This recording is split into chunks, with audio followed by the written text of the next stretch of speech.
అతచ్చేత్వమియం ధర్మయం సంగ్రామం న కరిష్యసి తతశ్శవధర్మం కీర్తిం చ హిత్వా పాపమవాప్స్యసి హిప్సా పాపమవాప్స్యసి. అతచ్చేత్వమియం ధర్మయం సంగ్రామం న కరిష్యసి తతశ్శవధర్మం కీర్తిం చ హిత్వా పాపమవాప్స్యసి.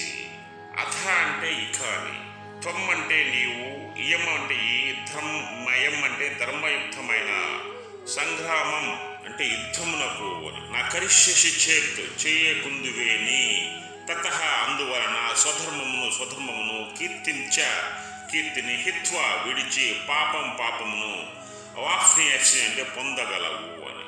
ఓ అర్జున, నీవు ధర్మయుక్తము ఈ యుద్ధమును చేయనచ్చో దానిచే నీవు స్వధర్మమును విడిచిన వాడవై కీర్తిని పోగొట్టుకుని పాపమును పొందగలవు.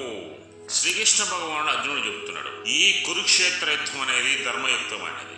ఈ కురుక్షేత్ర యుద్ధం అనేది నీ ధర్మానికి నాంది. ఈ కురుక్షేత్ర యుద్ధం జరిగేది ధర్మానికి అధర్మానికి.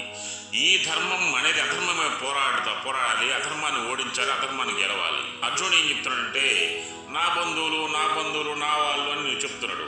నా బంధువులని అర్జునాన్ని యుద్ధం చేయనట్లయితే ధర్మాన్ని విడిచిన వాడవుతావు, యుద్ధ ధర్మాన్ని విడిచిన వాడవుతావు, సమాజాన్ని కీడు చేసిన వాడవుతావు, సమాజాన్ని పాపం చేసిన వాడవుతావు.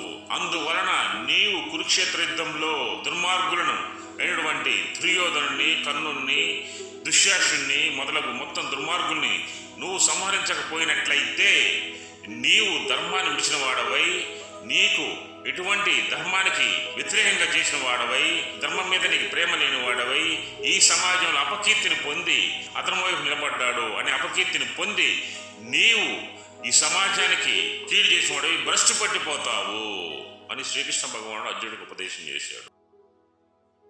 జై శ్రీకృష్ణ, జై శ్రీకృష్ణ, జై శ్రీ.